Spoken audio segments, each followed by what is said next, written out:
함께 만드는 언론 니네 연합동조화 여기는 국민TV 함께 만드는 언론 니네 연합동조화 여기는 국민TV.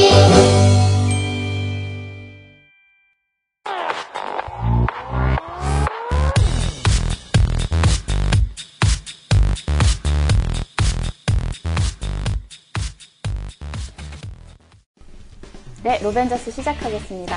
오늘은 저희 이태원 살인사건 중심이고요. 미군 관련 범죄에 관해서 얘기 나눠보는 시간 갖도록 할게요. 세 분 변호사님 나오셨고요. 이렇게 나이 순으로 소개 다시 한번 부탁드릴게요. 안녕하세요. 네. 김재식 변호사입니다. 네. 네, 안녕하세요. 김지영 변호사입니다. 네, 안녕하세요. 김종호 변호사입니다. 반갑습니다. 네, 세 분 변호사님 자리해 주셨습니다. 네. 지난번하고 똑같은 옷을 입고 왔네요. 아, 이거 얘기해도 되나요? 저희가 이렇게 의상 변화가 없이 너무 캐주얼하게. 이 얘기를 해주세요. 왜냐면은 제가 네. 이 옷밖에 없는 줄 알고 아니, 오해하실 수 있잖아요. 네. 옷이 없어서 이렇게 입는 거죠. 아니, 저희가 이제 매주 의상을, 그 전문 방송인들도 아닌데, 매주 이 방송을 위해서 옷을 갈아입을 수는 없으니까. 사실은 뭔지 아시죠? 네. 2회분을 지금 한 번에 녹화하고 있어서요. 그래서 옷이 다 의상이 같습니다. 이해해주세요. 너무 변호사님들 바쁘셔가지고, 자리하시기, 한 번에 이렇게 앉기가 좀 힘들어요. 그쵸? 네, 고맙습니다. 네. 해명을 해주셔서. 네, 제가 다 해명했습니다. 옷이 없다고 하는 것보단 낫죠. 네. 아니, 그리고 패셔니스타신데. 속상하시잖아요. 네, 오늘 그 사건을 설명을 해주시면서 그냥 바로 들어가도록 할게요. 이태원 살인사건 얘기부터 해볼까요? 저 사건 위주로 하는 게 재밌던데. 네. 어느 분이 설명해 주실까요? 제가 좀 간단하게 설명을 드리겠습니다. 네. 사실 이게 사건이 발생한 지 18년이 지난 이 시점에서 이 사건 얘기를 또 해야 한다는 현실이 좀 한심하긴 한데요. 그래도 중요한 부분이니까, 사실 이슈니까 말씀을 나눠봐야 될 것 같아요. 이게 시간을 거슬러 올라와서 1997년 4월 3일 밤 10시경에 여자친구를 집에 데려다 주고 있던 이제 고 조종필 대학 학생이 이태원에 이제 한 햄버거 집에 소변을, 화장실을 들르기 위해 들어갑니다. 버거킹이죠.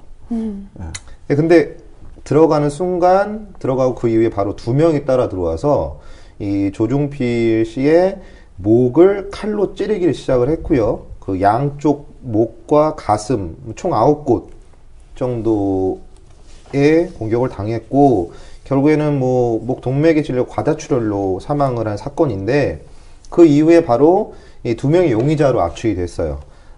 에드워드 리라고 하는 재미교포 2세인 사람과 아더 존 패터슨이라고 하는 아버지가 이제 미군에서 근무를 하시던 사람의 아들. 근데 이것에 대해서 검찰이 에드워드 리에 대해서는 살인죄로 기소를 한 사건이 했고요. 그다음 아더 존 패터슨의 경우에는 단순히 칼을 숨겼다 나중에 증거인멸하고 흉기 휴대죄로만 처벌을 한 사안입니다. 근데 아더 존 패터슨은 이렇게 흉기 휴대죄하고 증거인멸죄가 인정이 돼서 또 근데 1998년도에 특별사면 8.15 특별 특사로 출소를 해서 있었고, 에드워드 리의 경우에는 원심 1심하고 2심 모두 죄가 인정돼서 징역 20년이 확정이 됐다가 대법원에서 뒤집힌 사건이죠. 그 이후에 아더 존 패터슨은 미국으로 출국을 하고요. 에드워드 리는 무죄로 석방돼서 결국에는 피해자는 있지만 가해자를 처벌하지 못한 이상한 사건으로 지금까지 지내오다가 시간이 지나다 결국에는 우리나라의 뭐 법무부의 범죄인 인도 요청으로 인해서 얼마 전에 이제 우리나라로 송환되어 와서 새롭게 이 아더 존 패터슨에 대한 재판이 진행되고 있는 사안입니다. 네, 사실 안타까운 게 지금 이제 사건 발생하고 18년이 지났지만 패터슨이 다시 유죄 판결을 받을 수 있을지 이 법 전문가들은 약간 우려스러운 입장이거든요. 왜냐하면 18년이 지나서 이미 이제 뭐 증거라든지 증인 확보도 어려운 상황이고, 또 패터슨 변호인 인터뷰 기사를 보니까 아주 자신만만하더라고요. 무죄 입장에 있어서. 제가 볼 땐 빠져나갈 구멍이 좀 많이 되는 것 같고, 그리고 검찰이 애초에 좀 실수한 것들이 있어서 이걸 다시 회복해서 유죄 판결을 받을 수 있을지 좀 우려스럽더라고요. 처벌돼야 되는 것은 맞는데, 그 실제로 그 에드워드리 재판 당시에 재판장이 에드워드하고 패터슨이 있을 때 물었다고 해요. 너희 둘 중에 진범이 있느냐? 그러니까 우리 둘 중에 진범이 있다라고 얘기를 했죠. 진범은 있는데 진범은 못 잡고. 하느님만 아시는 거. 아니 진범이 있다고 두 사람이 대답을 인정을 했는데 인정을 했는데 어떻게 무죄가 근데 나와요? 서로 제가 죽였다 하는 거죠. 내가 안 죽이고 제가 죽였다라고 얘기를 하는 거죠. 아 그럼 이게 누가 죽였는지 증거가 제대로 나오지 않았으니까 아무한테도 죄를 물을 수 없다 뭐 이런 그러니까 거예요? 이런 문제가 있는 거예요. 그러니까 지금 법조계에서 가장 그 지적하는 건 당시 검사가 네. 왜 그 두 사람을 다 살인의 공범으로 기소를 했으면 아마 살인범을 누구라고 지목을 했을 겁니다. 네. 두 사람 다 살인죄로 기소가 됐으니까. 그런데 그 리에 대해서만 살인죄로 기소를 하고 패터슨에 대해서는 흉기 휴대하고 증거인멸로만 기소를 했기 때문에 우리나라 형사소송법상 검사가 공소 제기한 혐의에 대해서만 판단하게 돼 있어요. 그러니까 패터슨에 대해서는 살인으로 기소된 게 아니기 때문에 그 증거인멸과 흉기 휴대 관련한 범죄가 인정이 되는가만 판단을 한 거고, 그래서 유죄가 된 거고, 그 다음에 에드워드 리에 대해서는 살인죄로 기소한 거기 때문에 살인의 혐의가 있는지만 판단을 했는데 아니라고 결론이 나서 지금 이렇게 어지러워진 거거든요. 대법원 판결문을 보니까 대법원의 입장은 에드워드 리의 단독 범행으로 볼 수 있는 증거가 불충분하다라고 했거든요. 그 말은 대법원도 심정적으로 패터슨이 진범에 가깝다고 보고 있는 것 같고 이미 에드워드는 단독 범행의 증거가 부족해서 무죄 판결을 받았기 때문에 사실은 패터슨을 살인죄로 기소하는 게 맞죠. 처음부터. 이게 조금 그 18년 전으로 좀 거슬러 올라가 봐야 될 것 같아요. 왜 이런 어처구니 없는 상황이 발생을 했는가.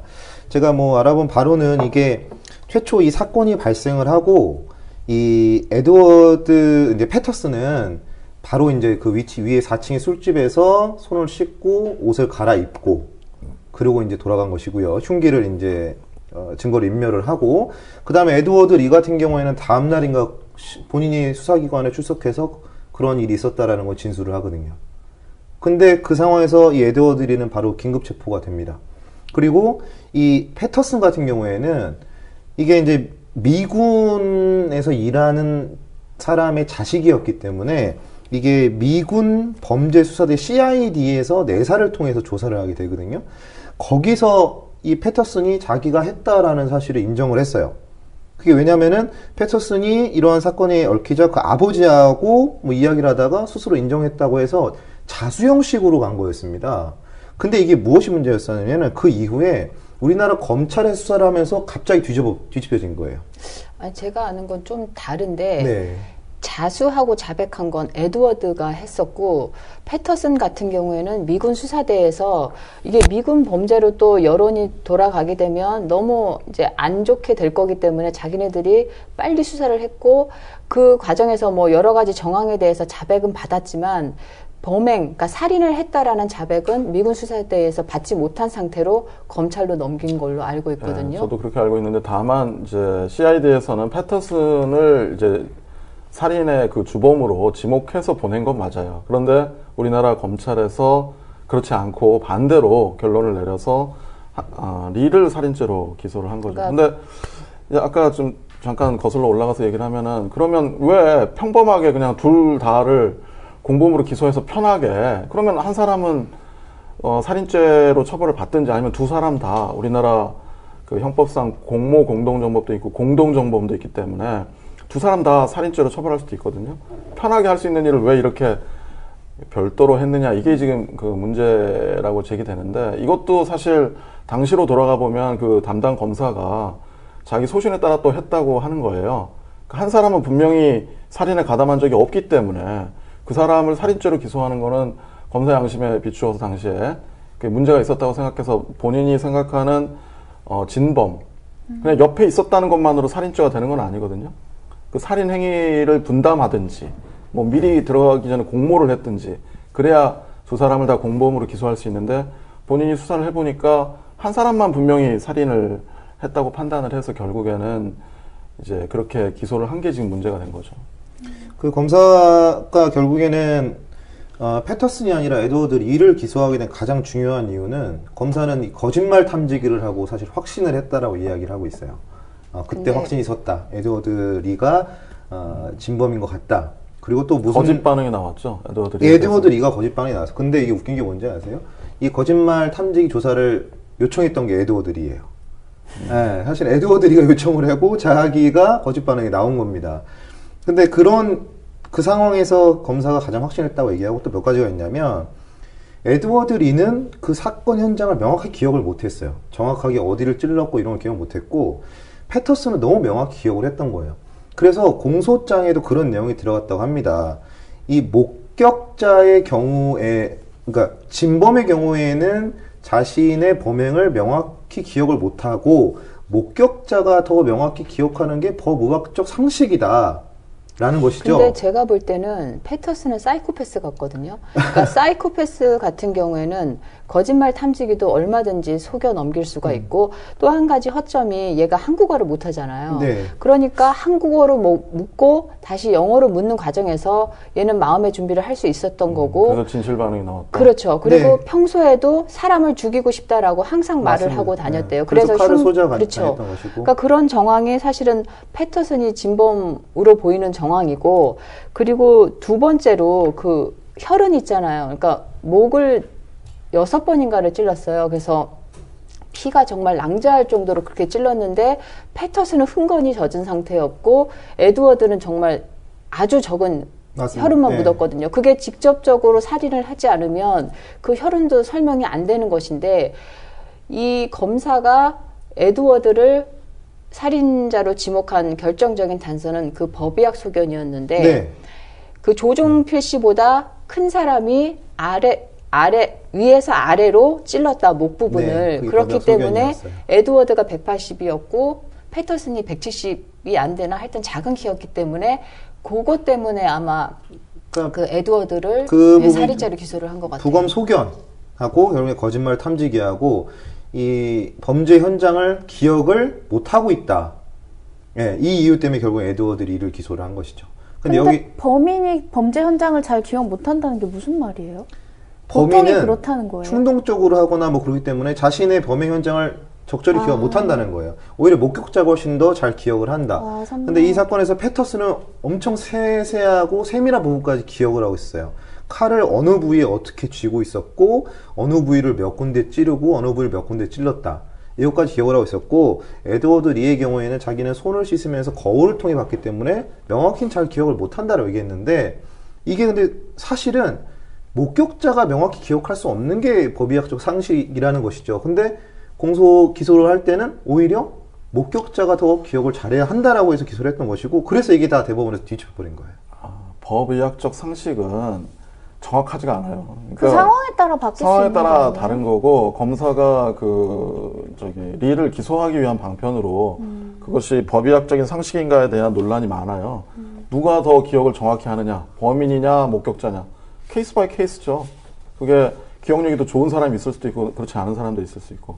그리고 또- 여기서 술을 마시다가 왔다고 하지 않았어요? 그러니까 4층에서 뭐 친구들하고 같이 놀고 네, 어울려서 맞아요. 놀고 그리고 있었다. 법의학적 소견으로 그 큰 사람이 찔렀을 것이다라는 것도 실제 1차 이게 보면은 오른쪽 목 부위를 3회, 가슴 부위를 2회, 왼쪽 목 부위를 3회 이렇게 엄청나게 찔렸는데 이렇게 찔렸다는 거는 한 번 찔러가지고 이게 주저앉아가지고 그 피해자가 그 상태에서 또 찔렀을 수도 있거든요. 그러니까 이 검사가 자기가 기소를 정당하기 위한 방편으로 그런 논거를 세웠던 것 뿐이지 또 우리나라 검사들은 또 유명한 그 저명한 법의학자들의 법의학 소견을 그냥 좀 추정하는 경향도 좀 있어요. 왜냐하면 두 사람만 진실을 알고 나머지 모르기 때문에 그런 그 전문가들의 의견을 추정하는 경향이 있는데 그 의견의 일부를 받아서 기소를 한 거죠. 거짓말 탐지기 같은 경우도 지금 우리 변호사님 말씀하신 것처럼 그런 경우가 있을 수 있거든요. 영어로 네. 얘기를 하니까 훨씬 친숙한 언어고 번역하는 과정에서 시간이 충분히 있으니까 천천히 호흡도 이렇게 하면서 진실 반응이 나올 수 있는 거죠. 근데 그렇겠어요. 에드워드리도 같은 에드워드 리의 경우에는 통역관이 없었다고 합니다. 아 그럼 없었고 한국말로 한국말로. 대답하고요? 한국말로 할 줄 했고 알았고. 패터슨의 경우에는 한국말을 곧잘 했어요, 사실은. 곧잘 했음에도 불구하고 통역관을 불렀고, 심지어는 그 당시에 거짓말 탐지기의 오차율이 30% 이상이었다고 그 합니다. 당시에는 옛날 거짓말 탐지기라 그렇게까지 정교하진 않고, 뭐 가해를 말씀드리면 거짓말 탐지기의 증거 능력에 대해서는 우리 대법원이 부정을 해요. 거짓말 탐지기 조사는 수사 과정에서 정말 모르겠다 할 때 그냥 참고로 수사기관이 쓰고는 있지만 그 근거를 법원에 제출한다고 해서 네. 법원이 거기 진실 반응이 나오니까 그거를 증거로 삼아서 뭐 혐의를 인정해서 유죄 판결하거나 그러질 않아요. 그럼 그걸 제출하는 이유가 뭐예요, 의미가? 참고 자료. 일종의 참고 자료 형식입니다. 그 판결할 때 뭔가 어느 정도의 영향을 끼칠 수 있을 거라는 걸 생각하고 그냥 넣는 아니죠. 건가요? 재판부는 그거를 판결할 때 영향을 받으면 안 되죠. 증거 능력을 그러니까 가질 증거 수 없다. 능력을 인정하지 않는 이유는 거짓말 탐지기의 그 효능에 대해서 과학적인 입증이 안 돼 있다는 게 지금 현재 그 과학계의 정설이거든요. 그러니까 실제로 법의학자들도 이게 사이코패스 같은 경우에는 얼마든지 자기의 신체 반응을 조절할 수 있다라고 얘기를 하거든요. 영화에 보아도 많이 나오잖아요. 그러니까 그 진실이나 거짓 반응을 증거로 인정하게 되면은 다른 거 필요가 없는 거예요. 그러니까 누구나 이제 거짓말 탐지기를 하려고 그러겠죠. 얘가 진짜인지 아닌지. 그러니까 그 거짓말 탐지기 증거 능력은 원래 앞으로 좀 과학 수준이 높아진다고 해도 인정하기는 좀 어려운 거예요. 그게 사실, 100% 확신할 수 없는 이상. 거짓말 탐지기는 수사 당시에 수사기관에서 피고인을 압박하기 위한 수단으로 보통 많이 쓰는 거기 때문에 그런 정도로만 쓰이는 게 사실 맞는 것이지 이걸 증거로서 쓰면 또 안 되는 것이거든요. 근데 여기서는 이 사건 같은 경우에 거짓말 탐지기에 대해서 너무 신뢰를 많이 했던 측면도 근데 있고 오죽 답답했으면 그렇겠죠.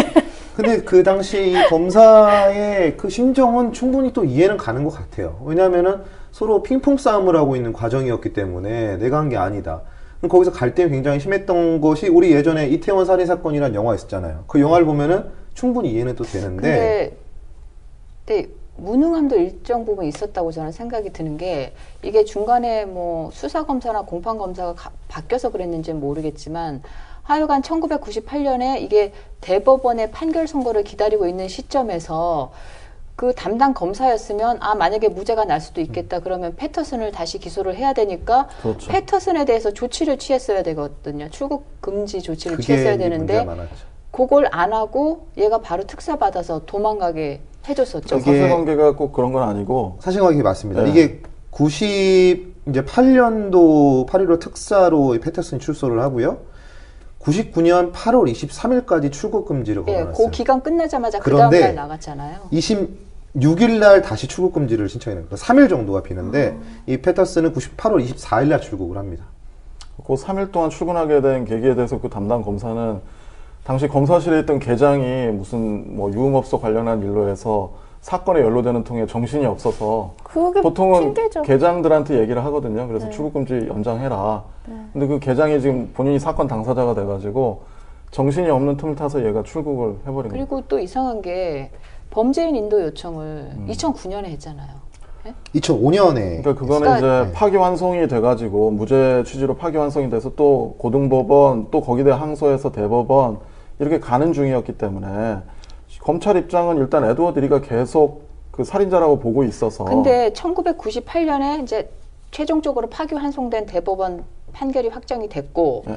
지금 그 1990 99년 9월에 파기환송이 됐어요. 예, 그리고 무죄- 1998년에 그 출국 금지를 연장을 했잖아요. 그러면 99년입니다. 99년. 예, 아무튼 뭐 99, 1년 예, 상관이겠지만 예, 예. 바로 그 범죄인 인도 요청을 했어야 되는데 맞아요. 그 시점부터 10년 지나서 범죄인 인도 요청을 하죠. 그리고 이것도 되게 답답한 게 미국에서 막 열심히 얘를 찾아가지고 우리한테 인도해 준 것도 아니고 얘가 거기서 다른 범죄를 저지르고 다니다가 우연히 잡혀서 우리한테 온 거거든요.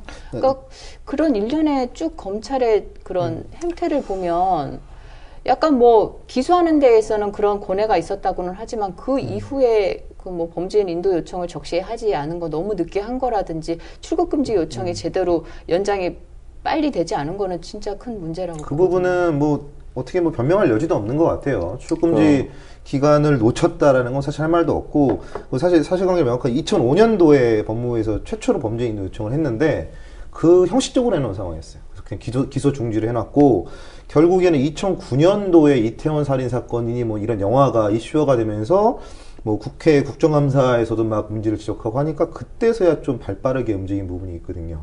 사실 영화 때문에 이게 이렇게까지 온 것일 수도 있어요. 그때 영화가 굉장히 큰 사회적인 판향을 일으켰기 때문에.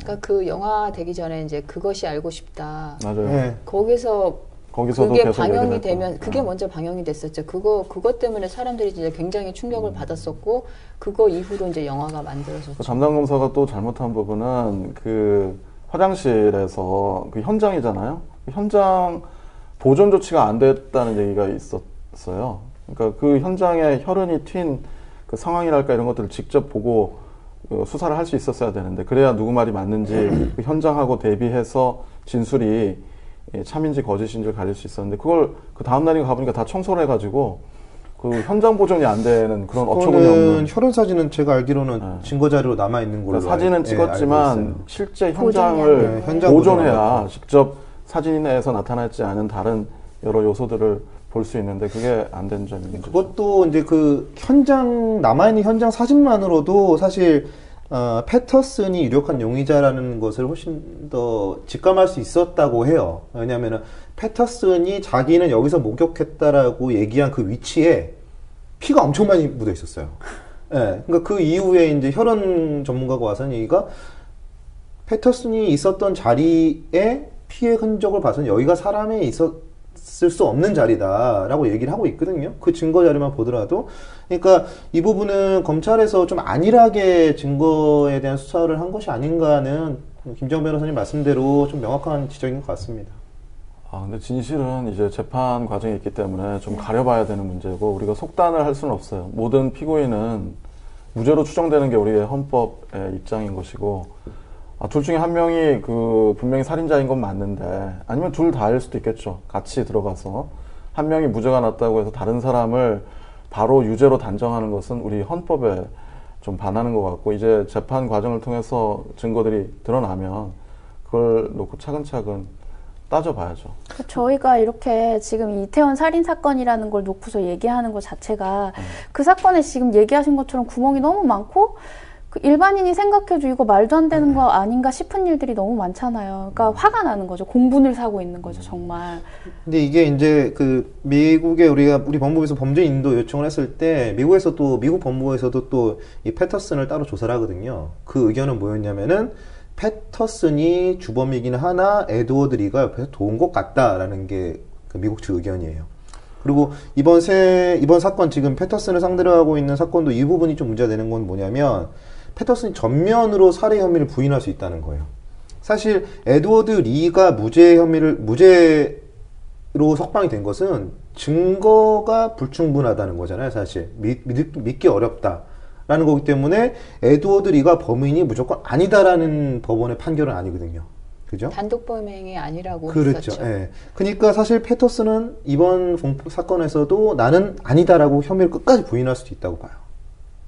그러니까 그 패터슨 변호인이 아주 자신만만하게 인터뷰를 했던데 사실 그 부분도 지적을 했었고 두 번째로 이제 일사부재리 원칙 이미 자기는 그 1997년 98년에 자기의 범죄에 대해서 다 수사를 받고 재판까지 받고 확정이 다 된 거기 때문에 그것에 대해서 다시 자기는 수사받을 이유가 없다라고 주장을 하고 있어서 사실 법논리 측면에서는 좀 패터슨의 유죄를 입증하는 게 힘들지 않을까라는 생각이 들어요. 네, 그런 우리나라 법에 따르면은 어떤 일시에 있었던 일들은 한꺼번에 기소를 해야지 그런 일시에 있는 그 범죄 중에 일부에 대해서 유죄 판결을 받으면은 공소 사실이 동일한 범위 내에서는 또 처벌을 받을 수는 없어요. 그게 일사부재리 원칙. 약간 그런 거죠. 공소 사실 동일성이라고 표현을 하게 되는데.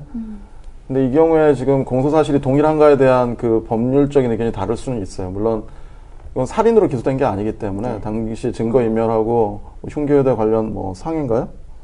뭐죠? 증거인멸은 흉기 소지. 흉기소지. 그러니까 공소사실이 동일하지 않기 때문에 아직 그 살인죄로 기소한 게 가능하다는 견해가 있을 수 있죠. 그러면 그 에드워드 리는 무죄가 났잖아요. 살인죄로 공소를 했다가 무죄가 났잖아요. 그러면 근데 그 사람이 살인죄를 그러니까 살인만 하지 않았지 거기 공모했을 수는 있다는 얘기라는 거였잖아요. 네. 그 판결이. 그러면 그 에드워드 리도 공범이라는 걸로 다시 걸고 들어갈 수는 없어요. 그거야말로 일사부재리의 원칙이에요. 그거는 안 돼요. 훨씬 살인죄로 더 기소돼서 네. 무죄 판결을 받았기 때문에 네. 나중에 진실이 밝혀진다 하더라도 네. 그거는 이미 확정된 판결이라 다시 처벌 안 돼요. 이거 이해가 안 가네. 어떡하지? 왜냐면 이런 그 네. 법률들은 결국에는 피고인의 인권을 보호하기 위한 거예요. 그 에드워드 리하나 패터슨을 보호하기 위한 게 아니라 억울한 피고인이 있어서는 안 된다는 게 형사소송법의 대원칙이기 때문에 그게 패터슨이든 에드워드리든 다 똑같이 적용돼야 되는 거죠. 그 사람한테 예외를 두면 다른 억울한 사람이 생기기 때문에 예외를 둘 수는 없어요. 이 패터슨 이번에 그 형사 재판 진행되고 있는 거 지켜봐야겠지만 제가 알기로는 이 패터슨이 사실 우리는 법무부의 범죄 인도 요청에 끝까지 저항하다 들어온 거는 송환된 건 아니고 우리나라 변호사하고 이야기를 통해서 스스로 이제 마지막에는 들어왔다고 하더라고요. 어느 정도 그래요? 충분히 자신감이 좀 있다는 부분 같고 뭐 저희가 명확하게 지금 증거 자료라든가 뭐 이런 법리 검토를 충분히 하지 않았지만 이게 아마 대법원까지 간다면 저희가 생각하지 못한 결론이 나올 수도 있을 것 같긴 하지만 대법원의 입장에서 과연 의심이 든다 치더라도 둘 다에게 무죄를 내리는 결정을 할 수 있을지는 정말 재밌는 그러니까 이게 양상이 벌어질 거예요. 여론 재판 비슷하게 돼가고 있기 때문에 지금 그 패터슨 변호인 입장에서는 굉장히 곤혹스러울 거예요. 그런데 사실 이론적으로도 그렇고 법리적으로도 그렇고 패터슨이 범죄라는 증명 책임은 검사에게 있고요. 검사는 합리적인 의심이 없을 정도로 증명을 해야 돼요. 그 공소 사실을. 그렇지 않으면 무죄를 받아요. 그 말은 무슨 말이냐면 진실하고 상관이 없어요. 이거는 검사가 합리적인 의심이 없을 정도의 증명을 하지 않고 뭔가 그렇지 않을 것이라는 영역에 관한 어떤 그 확신이 있게 되면은 처벌할 수 없는 게 현재 우리 그 형사법 체계거든요. 그럼 예를 들어 이번에 무죄가 나왔어요. 네. 그 다음에 뭔가 또 항소할 수 있는 기회가 있어요? 아니면 여기서 끝인가요? 대법원까지 가서 패터슨이 무죄다라고 한다면 둘 다 대법원 무죄로 의미가 끝나는 거죠. 없잖아요. 네, 방법이 없죠, 그런. 뭐 근데 새로운 증거가 나타나면 재심을 할 수 있겠죠. 완벽히 새로운 증거. 근데 뭐 거의 끝이라고 지금 봐야죠. 20년 가까이 됐는데 새로운 증거가 나올 수 그래서 합리적 의심 없이 증거 입증을 할 수 있겠느냐는 논의가 있는 거예요. 20년 전에 있는 증거들을 지금 다시 끌어오고 그때 있었던 20년 전에 있던 그 진술, 그때 뭐 친구들도 있었고 그 패터슨하고 같이 친구들도 많았었잖아요. 그런 사람들 다 불러오고 20년 전에 일을 기억 잘 하실 수 있겠어요? 아무리 그게 쇼킹한 사건이라도. 못하겠죠. 그러니까 못하겠지만. 그런 그 입증을 과연 합리적 의심이 없을 정도로 할 수 있겠느냐는 그런 우려가 있는 거죠, 검사. 그때도 이제 이 부분이 지금 중요한 부분인데 사실 패터슨하고 그 에드워드 리하고 있던 그날 모임에 여러 명의 사람들이 있었거든요. 그 많은 그 증인들이 될 수 있어요. 결국에는 쟁점이 됐던 것 중에 하나가 패터슨의 흉기잖아요, 흉기는. 근데 이게 에드워드 리가 나중에 갖고 있었다는 것이었거든요. 공소를 제기할 때는. 근데 이 부분도 주변 사람들은 누가 가져갔는지 알 거예요.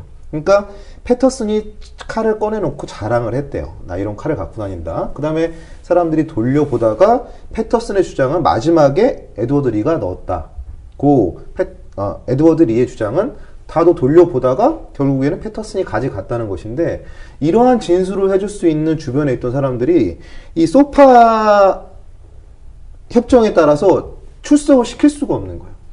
그게 굉장히 웃기더라고요. 미 군내 자체로 송달 자체를 못한대요. 증인 소환장 자체를. 그래서 그런 부분에서 증거 수집이 굉장히 어려워서 입증이 더 어려웠다라는 얘기가 있습니다. 그 친구들이 다 미군이었다고요? 대부분 미군 아니, 가족들이나 여자 친구도 뭐 있고 미군 군속이라고 하죠. 미군의 자녀들이나 뭐 그 조카나 뭐 이런 친척들. 그래서 이런 사실은 이제 사람들이었겠죠. 이 사건을 다루게 된 게 그 미군 그 지휘 협정, 사실은 소파 협정에 대해서 몇 년 단위로 얘기가 나오고 있어서 그 얘기를 하고 싶어서 이제 이태원 살인 사건을 했는데 실제적으로 이 사건 자체는 소파 협정하고는 그렇게 큰 네. 차이는 없었어요. 그러니까 패터슨 아버지가 미 군속이긴 한데 그거 말고는 뭐 미군의 범죄는 아니었기 때문에 그래서 지금은 이제 소파 협정에 대해서 네. 좀 케이스 가지고 얘기를 해봤으면 좋겠어요. 그 2002년에 그 여중생 둘이 그 미군 그 장갑차에 효순이 그래- 미선이 예, 그 깔려서 이제 압사당한 사건이 있었잖아요. 그때도 굉장히 하여튼 국민들이 공분하고 그랬었는데 그 결론 아시죠? 결국은 걔네들이 무죄 판결을 받았던 거. 그러니까 그 사건 하나만 봐도 이게 소파 협정에 어떤 문제들이 있는지 짚어 나갈 수가 있을 것 같아요. 그리고 얼마 전에 탄저균 배달 파문도 있지 않았습니까? 근데 이것이 우리 세관에서 검사를 하지 못했다는 것이죠. 이게 소파 협정 9조 5항에 미국 군대 탁송되는 군사 화물은 세관 검사를 받지 않는다고 명확히 되어 있기 때문에 이 세관 검사를 못하면서 탄저균이 들어왔던 거예요. 근데 되게 웃긴 게 탄저균 진짜 막말로 수소폭탄보다 더 강력해서 설탕 한 봉지 분량만 있으면 미국을 초토화시킬 수 있는 그런 위력을 가지고 있대요. 근데 우리는 메르스 때문에 탄저균은 신경도 안 쓰고. 근데 정말 이게 문제인 게 우리나라에 2013년에 의정부 기지인가 그쪽에 화학부대가 배치가 됐다고 그랬잖아요. 그래서 이번에 탄저균 이 배달 사고로 인해서 그러면 우리 모르게 의정부뿐만이 아니라 그 배달됐던 오산 기지에도 이 탄저균 관련한 화학부대가 있는 것이 아닌가. 근데 그거를 우리나라만 모르고 있는 것 아닌가 이런 의문도 제기가 됐었거든요. 이게 더 문제인 것 같아요. 이 소파 협정에 따르면 환경범죄라든가 이제 원상회복 규정이 없어요. 그러니까 다 싸질러 놓고 나중에 치워야 될 의무가 없다는 것이죠. 그러니까 뭐 탄저균 실험을 한다, 뭐 거기까지 못 막는다 쳐도 그것을 원상 회복까지는 해놔야 되는데 그것조차 우리가 강제할 수 없다는 게 너무 굴욕적인 것 같아요. 그러니까 강제를 못할 뿐만 아니라 조사 자체를 할 수가 없잖아요. 네. 그것도 굉장히 제한되어 있고 되게 웃긴 게 얘네들은 정기적으로 미군 애들은 다 탄저균 그 예방 접종을 받는데요. 아, 그러니까 만약에 사고가 나면 미군은 괜찮고 나머지 그 근처에 있는 주민들이나 이런 사람들은 정말 큰일 나는 거죠. 이거 보면서 무서웠던 게, 그러니까 탄저균 배달된 건 어떻게 알았잖아요. 우연찮게 알았죠. 알았지만 다른 거 뭐 가져왔는지 알 수가 없는 거예요. 탄저균만 가져왔을까? 다른 것도 생각할 수 있다는 거죠. 꼭 메르스? 그것만. 네, 메르스가 왔을 수도 있어요. 낙타를 가져와요. 뭘 가져왔는지 확인이 안 되잖아요. 꼭 그것만이 아니라는 근데 그런 거죠. 것들이 이제 그 한미 주둔군 지휘 협정 소파. 이 소파가 원래 협정 이름이 엄청 길어요. 한번 말씀드리면 대한민국과 아메리카 합중국 간 상호 방위 조약 4조에 의한 시설과 구역 및 대한민국에서의 합중국 군대의 지휘에 관한 협정. 저기 변호사님 앞으로는 그런 거 안 해주셨으면 좋겠어요. 너무 길어요. 아, 왜냐면 이게 소파라고 하니까 정확히 아니 뭐를- 혼자만 너무 똑똑해 보이시잖아요. 앞으로 저도 해야겠어요. 아니, 저는 길게 말해요. 그냥 미군 지휘 협정 네, 이렇게 했는데 몰라서 제가 안 하는 게 너무 아닌데. 쉽게 보여서. 아, 죄송해요. 독차지하시려고. 왜냐면 이 협정의 연원이 이 이름에 나타나 있기 때문에 제가 말씀드린 건데, 이 협정은 결국에는 그 한국과 미국 간의 상호 방위 조약에 따라서 미군이 이제 국내에 주둔하게 된 거고, 거기에 따라서 이제 그 주둔군 지휘에 관한 협정을 맺은 거거든요. 근데 미군이 우리나라에만 주둔하고 있는 게 아니라 독일에도 주둔하고 있고, 일본, 필리핀, 전 세계에 주둔하는 데가 많잖아요. 그런 데서 되게 이런 비슷한 협정들을 맺어요. 근데 이제 우리가 불평등 협정이라고 하는 그런 내용들이 상당수는 또 독일이나 일본, 필리핀에 중복되는 것도 있고, 물론 그 나라에 주둔할 때 그 나라 정부와 이제 협상을 하는 것이기 때문에 우리가 더 불리한 것도 있고, 그 나라가 더 불리한 것도 있고, 비슷한 것도 있고, 다양한 근데 거예요. 제가 알기로는, 그러니까 일반인 입장에서 알기로는 우리나라에 훨씬 불리하다고 알고 있거든요. 당연히 그렇죠. 제가 그게 오죽했으면 왜 당연한 일이에요? 아니, 네. 당연한 건 아닌데. 네. 네, 혼내려고 그런 건 아니에요. 당연한 건 네. 아닌데 제가 굉장히 불리하다고 보고 있어요. 근데 네. 왜 불리하다고 보냐면 이게 이해가 잘 안 돼요. 그러니까 제가 이거 이 책 하나 가져왔는데 이게 사법연수원의 국제형사법이라는 책이거든요. 근데 여기 보면 마지막에 이 한미 주둔군 협정에 대해서 이렇게까지 설명을 해놓고 있어요. 그걸 시험을 보는데 우리나라 국내법하고 충돌되고 예외를 설정한 게 너무 많아가지고 다 외워야 돼요. 이해가 안 돼. 이해할 수 없는. 이해할 수 없기 때문에 대부분 외워야 돼요. 그래서 굉장히 어렵고 또 이해가 안 되는 불평등. 어려워서 이해가 안 가는 거예요? 불평등해서 이해가 안 가는 둘 거예요? 다예요. 너무나 둘 다. 불합리하니까. 이해가 안 되는 거죠. 기존의 이해가. 합리적인 정말. 법 체계로 봤을 때는 이게 이해가 안 되는 거죠. 네. 그러니까 일단 미군이나 그 뭐 가족이나 그 미군 부대에 근무하는 군무원이 범죄를 일으켰을 때는 원칙적으로 우리나라에서 일어난 범죄고 우리나라 국민을 대상으로 한 범죄라도 미군한테 1차적 재판권이 있거든요. 그리고 되게 웃긴 게 얘네들이 항상 숙지하고 있는 게 있어요. 어떤 범죄든 간에 공무중 범죄라고 주장을 하는 거죠. 공무중 범죄라고 하면 우리나라는 재판권이나 수사권이 일단 없다고 보시면 돼요. 교통사고건 뭐 폭행이건 상해건 그쪽에서 무조건 공무중이라고 하면 일단 우리나라에서 수사나 재판을 할 수가 없고 공무 판단을 그러면 제3기관, 객관적인 기관에서 아 이게 공무인지 아닌지를 판단을 해줘야 되는데 지들이 해요. 미군이 이건 공무라고. 그러니까 이것만 봐도 이게 얼마나 불평등하고 말이 안 되는 조항인지를 알 수가 있는 거죠. 그러니까 이게 불평등한 것은 사실 맞는데요. 이게 우리나라만 그런 게 아니라 그 미국, 일본, 필리핀 이런 데서도 다 비슷비슷한 조항들이 있어요. 그러니까 이게 근본적으로는 불평등한 거죠. 왜냐면은 미군이 우리나라에 주둔해서 우리나라 방위를 도와주기 위해서 온 입장이기 때문에 우리 정부가 그쪽하고 협상할 때 협상력이 약할 수밖에 없고 또 나토나 이런 곳에서 했던 그 선례를 들이밀면 당시에 이 협정이 체결됐을 때 얼마나 우리나라 국력이 약했습니까? 그냥 따라 하자는 대로 하는 거죠. 그래서 지금 방금 말씀하신 내용을 좀 자세하게 좀 정리를 해보면 기본적으로 어떤 사건이 있으면은 그 미군이 전속적으로 재판권을 갖는 영역이 있고요. 그 미국과 관련된 안전에 관한 범죄들. 한국이 또 전속적으로 재판권을 갖는 영역이 있어요. 뭐 간첩이라든지 뭐 이런 분야. 그 나머지 분야는 원칙적으로는 조문에는 대한민국이 1차적 재판권을 갖는다고 하는데 예외적으로 지금 말씀하신 공무수행 중의 범죄라면 미군이 갖고 또 뭐 저기 그 자기들끼리 싸운 것들 있잖아요. 자기들끼리 싸워서 치고받고 그런 것에 대해서는 또 미군이 갖고 그 두 가지 예외만 있을 뿐이에요. 그런데 그러면 우리나라가 그 광범위한 영역에 대해서 1차적인 재판권을 갖고 있다는 게 협정 내용이니까 당연히 우리나라가 협정에 따른 그 재판권을 행사해야 되지 않겠어요? 근데 이 협정이 굉장히 특이한 게 그래서 이제 어려워지는 거예요. 재판권을 포기해달라고 상대방이 요청을 하면 우리가 그거를 호의적으로 고려해야 할 의무를 부과하고 있어요. 무슨 말이야? 호의적, favorable. 그러니까 그쪽에서 우리나라가 재판권을 갖는 게 원칙적인 아까 그 두 가지만 빼고 비공무수행 중. 근데 아까 그 패터슨 같은 경우에는 그 햄버거 먹다가 그런 일을 했으니까 미 군속이 공무가 아니니까 아까 그 협정에 따르면 우리가 1차적으로 재판권이 있는 거예요. 그런데 미군이 그 1차적인 재판권을 포기해달라고 요청을 하게 되면 그걸 우리가 호의적으로 고려할 의무가 있고 지금까지는 너무 웃기다 말이네. 지금까지는 이게 영어라서 그래요. 대부분 호의적으로 고려해서 아 그러면 니들이 해 이렇게 하고 우리나라가 스스로 재판권을 행사하지 않은 경우가 많았어요. 그럼 그게 그냥 완곡한 표현일 뿐이지 호의적으로 포기하는 그러니까 실제로 운영은 그렇게 되지 않았고 압력을 주니까 그거를 그냥 가져가라 하게 되는 거 아니에요? 아 사실상은 그런 면이 있고요.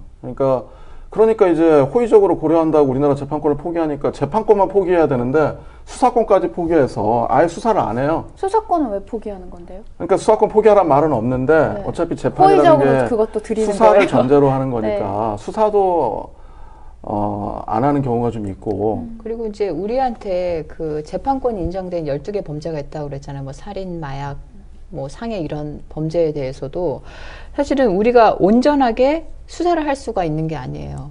이게 일단 수사를 하려면 피의자 됐다 놓고 신문을 하고 증거 찾고 뭐 이렇게 해야 되잖아요. 근데 그걸 할 수가 없는 거예요. 얘가 그냥 군부대로 도망가 버리면 일단 우리가 알아서 그 범인이 없는 상태에서 우리가 증거 만들고 해서 기소를 해야지 걔를 데려올 수가 있어요. 왜요? 말이 안 되죠. 이게 그렇게 2001년도 2차 개정을 하면 사실은 신병 인도 시점도 많이 앞당긴 거예요. 기소를 해야지 되는 것도 많이 앞당긴 건데 검사가 기소를 해야지 그 사람을 데리고 올 수 있다는 거예요.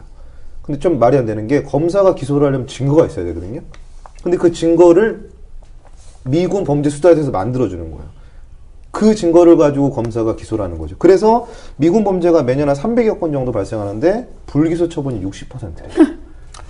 그러니까 지금 얘기는 무슨 얘기냐면은 예를 들어서 공무수행 중이라면은 당연히 이제 상대방이 재판권이 있으니까 다 넘겨요 CID에. 근데 이처럼 그 비공무수행 중에 범죄라든지 이런 것들이 있으면 일단 우리는 그 현행범 체포해가지고 와서 조사를 다 합니다. 그런데 미군 측에서 신병, 그러니까 그 사람의 신병을 인도해달라고 요청하면은 다 넘겨야 돼, 일단은. 조사 다 끝낸 다음에는 넘겨서, 그 다음에 이제 출석 갈 때는 항상 미군에다 얘기를 해서 데리고 나오게 해야 되고, 그래야 되거든요. 근데 너무 호의적으로 해드려야 되는 법조항이 많네요. 그러니까 뭐 근데 이 계속 말씀을 하지만 소파라는 게 이 한미 주둔군 지휘 협정이라는 게 불합리할 수밖에 없어요. 사실 미군이 우리나라의 방위권에 도움이 되겠다라고 들어오는 거니까 불리할 수밖에 없는 건 맞는데 이게 도가 지나친 부분이 있다는 것이죠. 적어도 그런 부분이 무엇이냐면 저는 미군 내에서 그 근로를 제공하고 있는 한국인이 한 13,000명 정도 된다고 하더라고요. 근데 이게 우리나라의 근로기준법에 적절한 보호를 받지 못하는 거예요. 우리나라 사람인데. 그렇죠. 그렇기 때문에 이런 부분까지도 소파 협정에 따라서 불평등한 대우를 받는다? 너무하잖아요.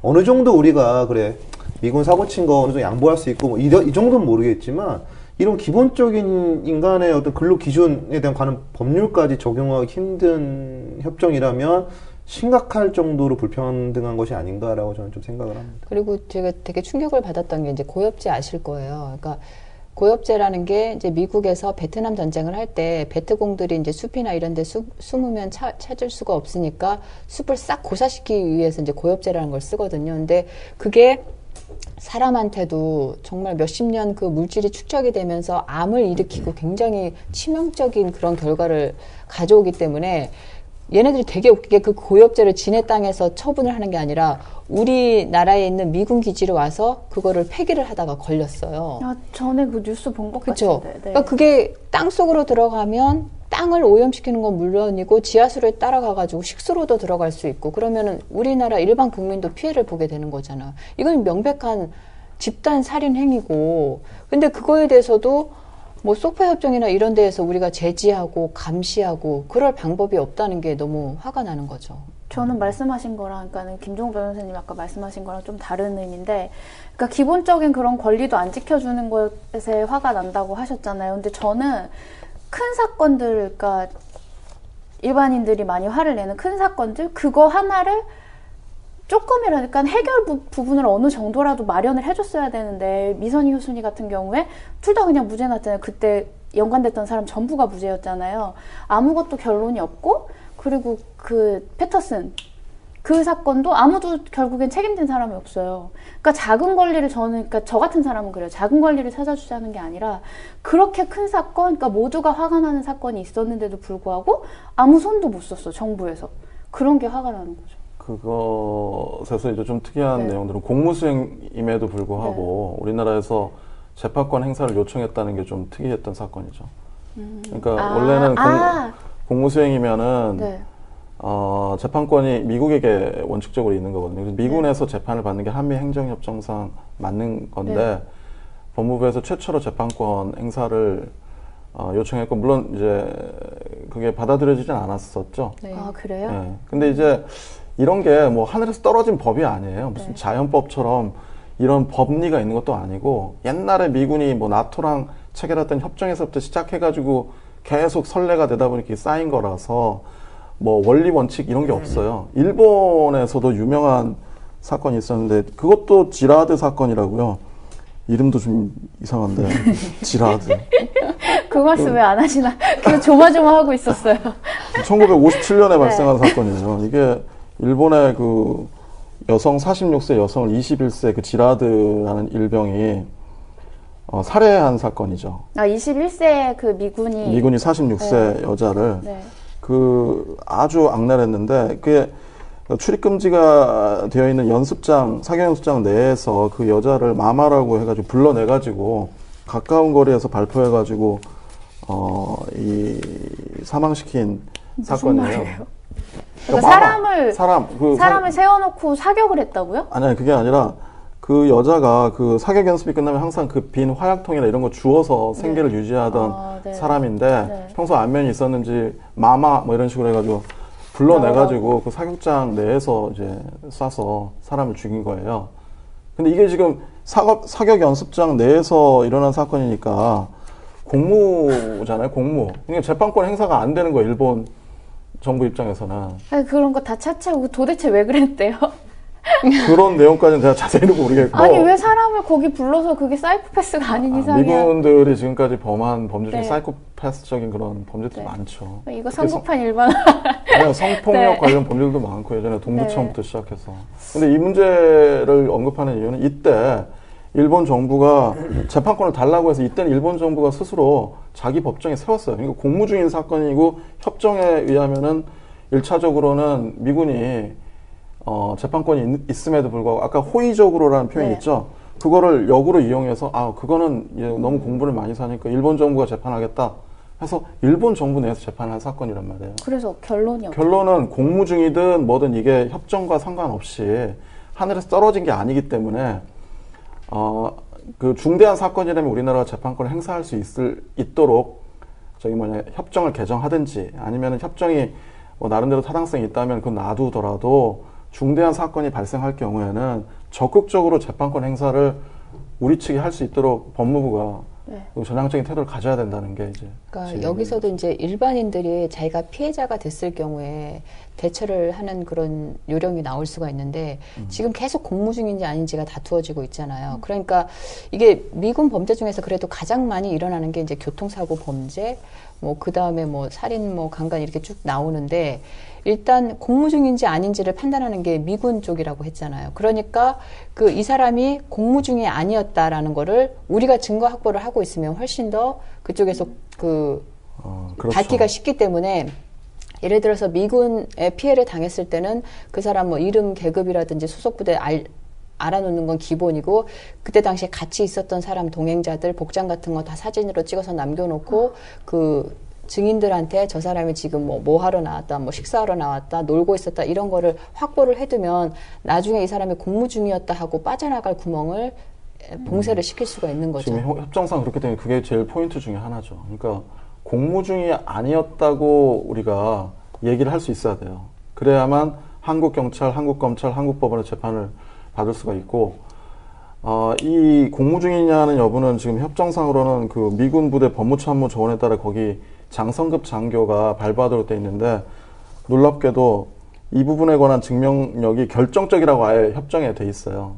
그러니까 이게 다른 얘기를 잘 못하게 돼 있는 거예요. 물론 이게 결정적이냐에 대해서 우리나라 정부가 토의는 할 수 있는데 이게 수정이 안 되는 이상은 그게 공무라는 점은 그 증명서로 확정이 돼버리는 거예요. 그러니까 미군이 그런 허위증명서가 발부가 안 되도록 하려면 우리가 확실한 증거를 갖고 있어야 나중에 수정을 해달라 이렇게 요구할 수가 있는 거죠. 뭐 그게 쉽지는 않겠죠. 그러니까 그 너무 정황 불합리하다. 증거 자료를 어떻게 일반인들이 그런 당황스럽고 뭐 햄버거 먹고 상황에서 있다거나 이런 경우 당연히 공무가 아닌 거고. 그거를 입증하기가 쉽지는 않을 것 같습니다. 그 패터슨 좀 전에 짚은 그 사건 같은 경우에도 그 사람은 이미 죽었잖아요. 죽은 사람인데 그런 경우에는 뭐 내가 그 자료를 그렇죠. 수집할 수 있는 경우도 아니고 그러니까 그게 정부가 보호막이 돼줘야 되는데 그게 안 되니까 화가 나는. 그렇죠. 네. 제가 너무 말문을 막았나요? 아니 또 뭐 문제가 네. 되게 많아서 저는 이게 궁금해서 그 속파에 그러니까 독소 조항 같은 거 기본적으로 사람들이 잘 모르고 있지만 이거 법률 그러니까 변호사님들이 있으니까 아실 거 아니에요. 그래서 저는 그런 거 몇 가지 좀 얘기해 주셨으면 좋겠는데 이게 알아둘 만한 거. 이게 웃긴 게 미군이 지나치게 보호돼요. 그러니까 우리나라 형사소송법하고 미국의 형사소송법이 다르잖아요. 근데 미국의 형사소송법이 굉장히 피고인 위주로 돼 있는 거는 아시잖아요. 네.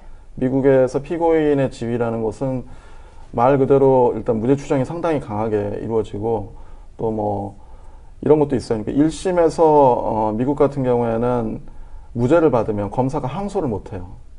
또 1심에서 유죄를 받았다 하더라도 피고인이 항소를 하지 않으면 검사가 양형부당이나 이런 걸 이유로 해서 상소를 못 해요. 그럼 그 피고인의 이익으로 불이익으로는 변경이 안 되게 돼 있거든요. 근데 그런 법제가 우리는 아니란 말이에요. 우리는 1심에서 피고인이 무죄를 받았어도 이게 유죄라는 생각이 들면 검사가 항소를 할 수 있어 유죄 판결 받을 수 있는데 지금 그러니까 그 주둔군 지휘 협정에 따르면은 미국 법처럼 그렇게 돼 있어요. 그러니까 무죄를 받거나 또는 항소를 하지 않으면 우리나라 검사는 항소가 안 돼요. 뭐 그런 점도 우리하고 좀 맞지 않는 면이 좀 있고, 그리고 그 탄저균 관련해서요. 이거 제가 어제 기사를 뭐 보긴 했는데 정확한지 모르겠어요. 그러니까 미국에서 뭘 들여왔을 때 그거를 이제 검사할 수 없다. 그 안에 뭐가 있는지 내용물에 대해서 판단할 수 없다는 얘기가 나왔잖아요. 근데 그거 뭐 개정하려고 움직임이 있다는 얘기를 봤는데 그거 맞아요? 근데 항상 네. 소파 협정에 움직임이 대해서는 있- 사건이 네. 있으면 개정한다고 하지만 네. 실제로 국민이 요구하는 대로 합리적으로 개정되어 왔지는 않거든요. 지금까지도. 근데 더군다나 사실은 일부 이제 이런 아주 치명적인 범죄에 대해서는 조금 미국의 양보를 받았지만 이 환경 범죄 관련해서는 그렇게 큰 양보를 받아내기 힘들고 그나마 우리가 협의해서 그쪽에서 얻어낸 게 공동조사 할 수 있다. 이 정도지 아예 들어오기 전에 그걸 뜯어보고 뭐 검사하고 이럴 수 있는 거는 아니거든요. 그 공동조사 할 수 있다는 말도 이렇게 들려요. 그래, 니네 한번 끼워는 줄게. 이렇게. 맞아요. 얘기는 할 수 있게 해줄게. 이런 느낌? 그리고 제가 보니까 좀 아직 그 명확하게 부각이 안 된 그 문제 중에 하나가 뭐가 있냐면 이 소파 행정협정상 아까 재판권이 우리나라에 원칙적으로 있다고 돼 있는데 상대방이 포기 요청을 호의적으로 고려한다고 돼 있잖아요. 근데 그런 조항도 무색하게 어떤 조항이 있냐면 상호방위조약 2조가 적용되는 적대행위가 발생한 경우에는 재판권이 즉시 모두 그 미군 당국에 가도록 돼 있어요. 잘 모르겠어요. 그러니까 예를 들어서 뭐 전쟁 직전이다 그러면은 뭐 또 계엄 당시다 그러면 적대시라는 말이 적대행위라는 게 이제 남북한 대치 상황이나 네네. 뭐 그 국가의 안전에 위협이 초래될 만한 그런 뭐 상황들 계엄령이 발생이 됐다든지 뭐 발포를 저번처럼 막 한다든지 뭐 이런 그런 적대행위가 있을 때는 재판권 자체가 아까 그런 건 규정 다 없고 몽땅 미군이 다 가져요. 그게 무슨 말이냐면은 그러니까 이게 적대행위라는 표현이 굉장히 모호하게 돼 있는 거예요. 우리 그 진돗개도 있고 뭐 이 등급이 여러 가지가 있잖아요. 네. 그런 걸로 구별이 돼 있는 게 아니라 그냥 적대행위 이렇게 돼 있거든요. 그러니까 예를 들어 저번처럼 그 미국 북한에서 발포해가지고 마치 그것도 적대. 예, 그런 상황이 될 수 됐을 때 있잖아요. 만약에 어디서 그 교통사고가 났다 미군이 그럼 그 적대행위 중이니까 우리가 다 재판권을 갖겠다 이렇게 얘기해도 사실 할 말이 없는 그런 물론 이제 그렇게는 안 하겠지만 네. 만약에 그 적대행위라는 말이 정확하게 규정이 돼 있지 않은 이상은 어떤 중대한 어떤 그 사고가 있을 때 예를 들어 미군의 뭐 고위 장성이 공무 중이 아닌 어떤 뭐 그 행위로 인해서 지금 처벌이 되려고 하는데 그 시점에서 공교롭게 연평도에서 폭격이 있었다. 네. 그럼 우리나라가 재판권을 행사해야 되는데 그걸 빌미로 해서 야 이건 적대행위 중이니까 우리가 가져갈래. 그럼 아무 수를 쓸 수도 없는 거잖아요. 지금 그렇게 해석될 여지가 있다는 거예요. 그 상호방위조약 2조에 있는 적대행위라는 말이 그냥 적대행위이기 때문에. 뭐 그러니까 기본적으로 이게 사실은 미군 지휘 협정이 그러니까 전시 상황이나 이런 거를 가정을 하고 그 군사작전 통제권이 미군한테 있기 때문에 광범위하게 재량권을 행사할 수 있도록 만들어진 거잖아요. 그러니까 핵심은 그 군사작전 통제권을 다시 환수를 하게 되면 우리가 아무래도 재량권을 더 가져올 수 있고 그럼 이런 좀 불합리하고 불평등한 것도 그거에 맞춰서 좀 더 많이 요구를 할 수 있지 않을까 그런 생각을 하거든요. 근데 그게 없는 상태에서 이 협정만 어떻게 바꿔달라 해서 저쪽에서 노 하면 깨갱. 그러니까 이거는 그런 결국 거죠. 상호방위 조약에 관한 문제일 수 있어요. 이 협정이 탄생하게 된 계기는 아까 한미 상호방위조약 2조에 따라서 미군이 우리나라에 기한을 정하지 않았어요. 무기한으로 주둔할 권리를 우리가 허여해 준 거거든요. 표현에 따르면 허락해 준 거예요.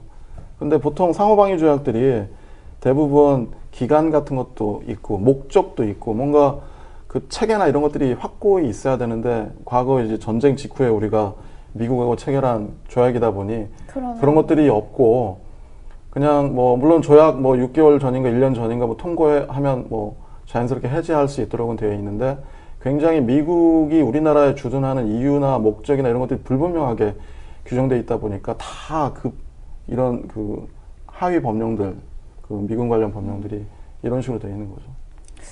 궁금한 게 몇 가지 더 있는데 이제 시간이 얼마 없어서 빨리 정리해야 돼서 그러니까 지금까지 일어났던 그런 미군 관련 범죄 중에 우리나라 쪽 그러니까 정말 법리대로 해서 제대로 판결이 난 게 얼마나 있을까 그것도 되게 궁금하고요. 그리고 앞으로 그 소파법이 정말 개정될 만한 여지가 있는지 그것도 궁금하고 되게 답답한 법인 것 같아요. 이런 거를 보고 있으면서 얘기를 해야 되는 것 자체가 전국적으로 뭐 계약이나 협정이라는 것은 대등한 지위에서 이루어져야지 이게 우리가 상식적으로 이해되는 협정이 이루어질 수 있는 건데 사실 이 협정 자체가 이미 시작부터 큰 균형에 이탈을 두고 시작된 것이어서 이것을 바꾸는 것이 쉽지는 않을 것 같은데 가장 중요한 것은 국력을 키워서 우리가 스스로 우리의 방위권을 주장할 수 있을 정도로 돼야지만 이 불평등하고 불합리한 협정에 완벽하게 저희가 저항할 수 있지 않을까 싶은 씁쓸한 저는 결론이 나옵니다. 생각하면서 물론 뭐 이제 뭐 여중생 사망 사건이나 이런 미군 범죄도 굉장히 좀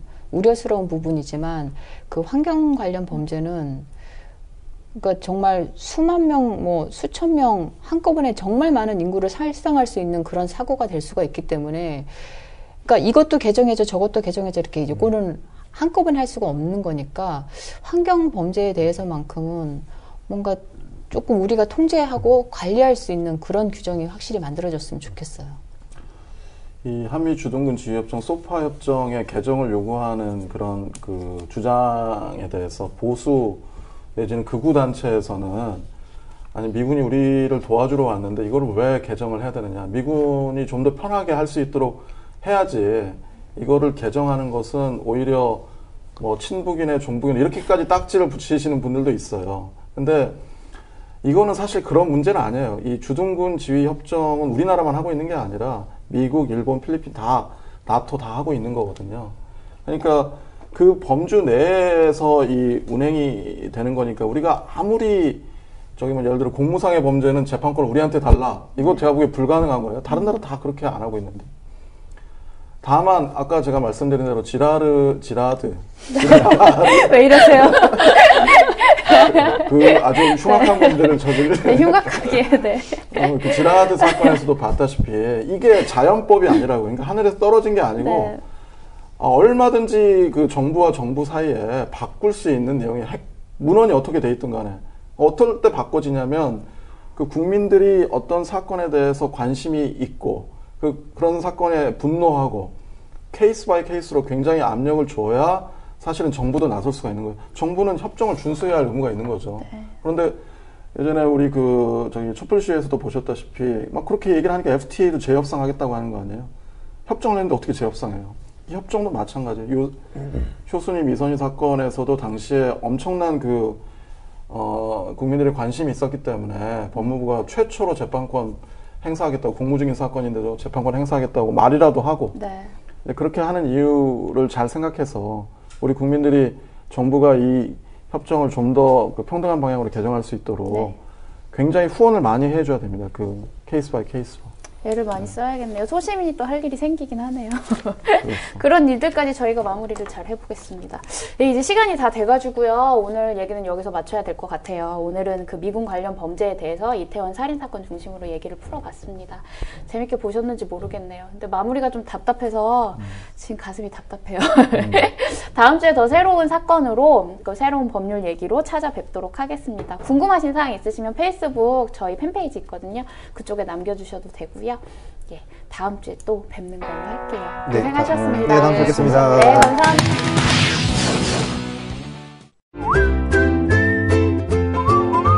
국민라디오 팟캐스트 응원하는 가장 쉬운 방법 아시나요? 다운로드하기, 별점 주기, 댓글 달기, 구독하기. 국민라디오 팟캐스트 널리 알리는 가장 쉬운 방법. 다운로드하기, 별점 주기, 댓글 달기, 구독하기. 기억하세요. 다운로드하기, 별점 주기, 댓글 달기, 구독하기.